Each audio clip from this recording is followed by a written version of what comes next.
안녕하세요. 말씀 한 줌. 오늘은 말라기 2장 17절에서 3장 12절 말씀을 함께 살펴보도록 하겠습니다. 제가 먼저 본문을 읽을게요. 너희가 말로 여호와를 괴롭게 하고도 이르기를 우리가 어떻게 여호와를 괴롭혀 드렸나이까 하는도다. 이는 너희가 말하기를 모든 악을 행하는 자는 여호와의 눈에 좋게 보이며 그에게 기쁨이 된다 하며 또 말하기를 정의의 하나님이 어디 계시냐 함이니라. 만군의 여호와가 이르노라. 보라, 내가 내 사자를 보내리니 그가 내 앞에서 길을 준비할 것이요 또 너희가 구하는 바 주가 갑자기 그의 성전에 임하시리니 곧 너희가 사모하는 바 언약의 사자가 임하실 것이라. 그가 임하시는 날을 누가 능히 당하며 그가 나타나는 때에 누가 능히 서리요. 그는 금을 연단하는 자의 불과 표백하는 자의 잿물과 같을 것이라. 그가 은을 연단하여 깨끗하게 하는 자 같이 앉아서 레위 자손을 깨끗하게 하되 금, 은같이 그들을 연단하리니 그들이 공의로운 제물을 나 여호와께 바칠 것이라. 그때의 유다와 예루살렘의 봉헌물이 옛날과 고대와 같이 나 여호와께 기쁨이 되려니와 내가 심판하러 너희에게 임할 것이라. 점치는 자에게와 가늠하는 자에게와 거짓 맹세하는 자에게와 품꾼의 삭세 대하여 억울하게 하며 과부와 고아를 압제하며 나그네를 억울하게 하며 나를 경외하지 아니하는 자들에게 속히 증언하리라. 만군의 여호와가 말하였느니라. 나 여호와는 변하지 아니하나니 그러므로 야곱의 자손들아 너희가 소멸되지 아니하느니라. 만군의 여호와가 이르노라. 너희 조상들의 날로부터 너희가 나의 규례를 떠나 지키지 아니하였도다. 그런즉 내게로 돌아오라. 그리하면 나도 너희에게로 돌아가리라 하였더니 너희가 이르기를 우리가 어떻게 하여야 돌아가리까 하는도다. 사람이 어찌 하나님의 것을 도둑질하겠느냐.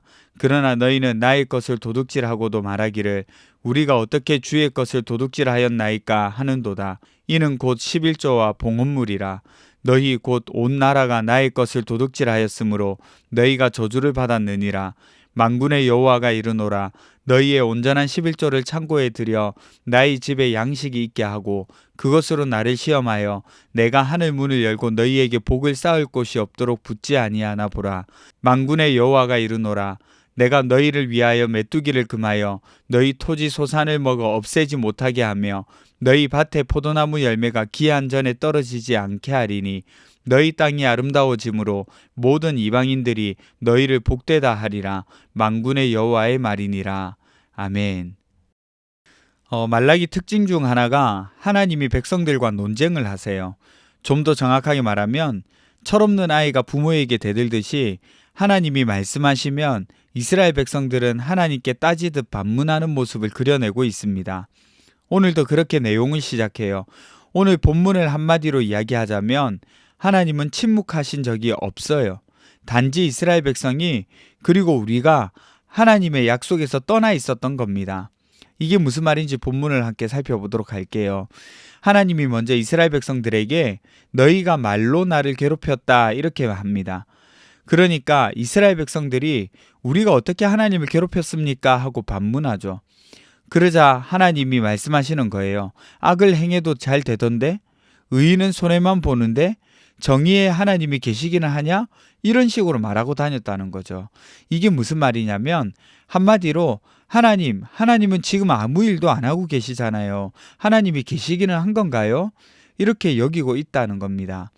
이런 말과 마음을 향해서 하나님이 괴롭힌다라고 표현하신 거예요. 그런데 여러분 사실은요. 하나님이 안 계신 것이 아니라 이스라엘이 하나님을 떠났다고 보는 것이 정확합니다. 이런 질문의 끝에는요.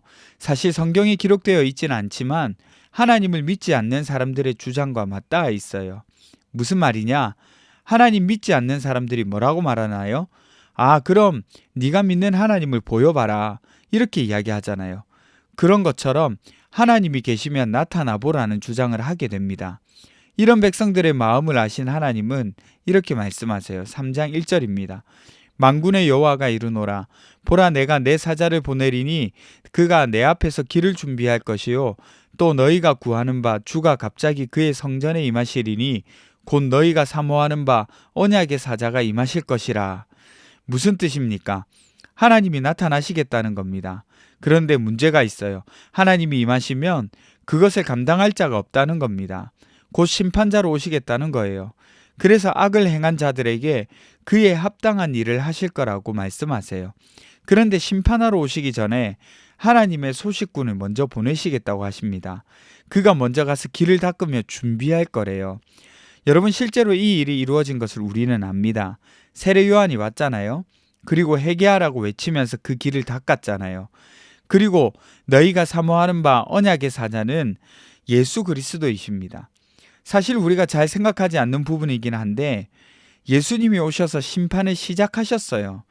당시의 서기관과 바리새인들, 율법교사들을 향하여서 책망하시고 그들에 대해서 심판하시는 내용을 우리는 볼 수 있잖아요.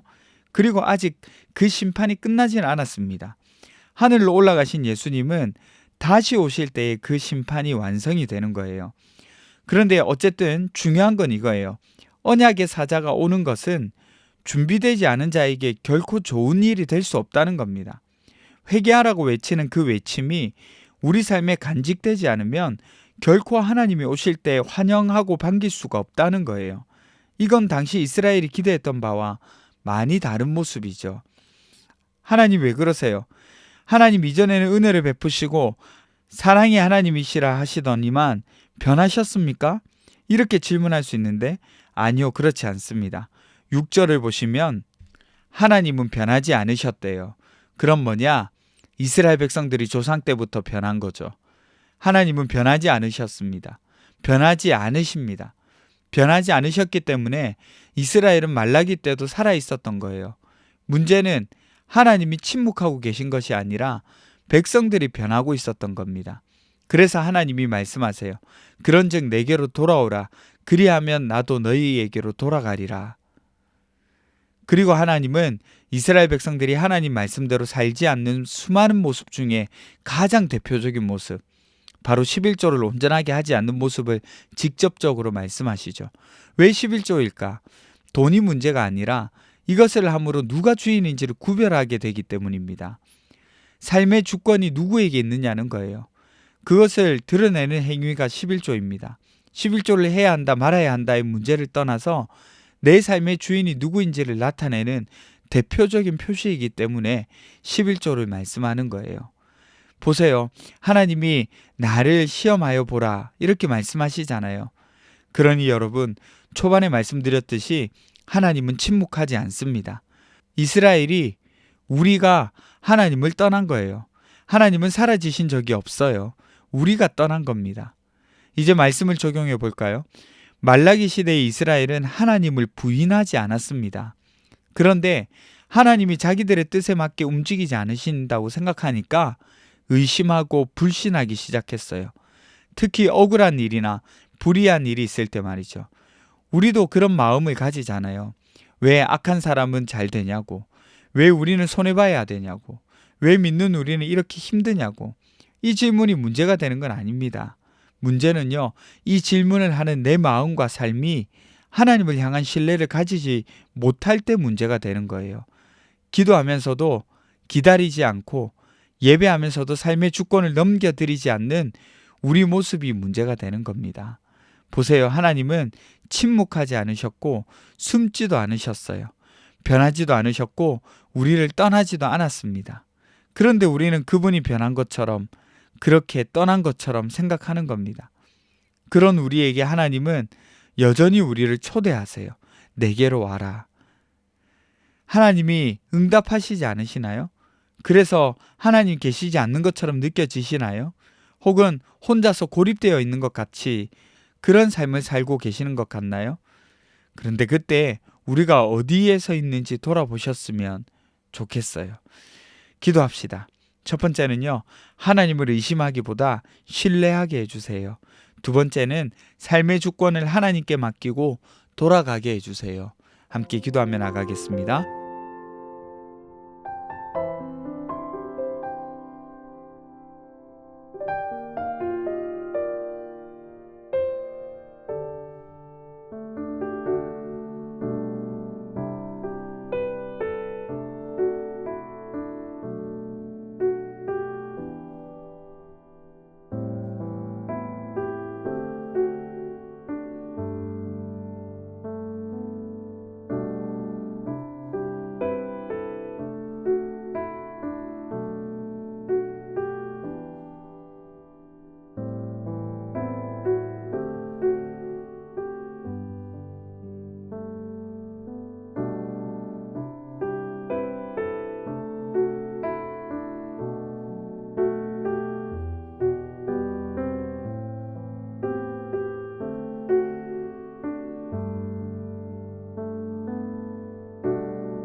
하나님이 계시지 않는 것처럼 느껴질 때에도 하나님을 의심하기보다 신뢰하며 나갈 수 있도록 도와주세요.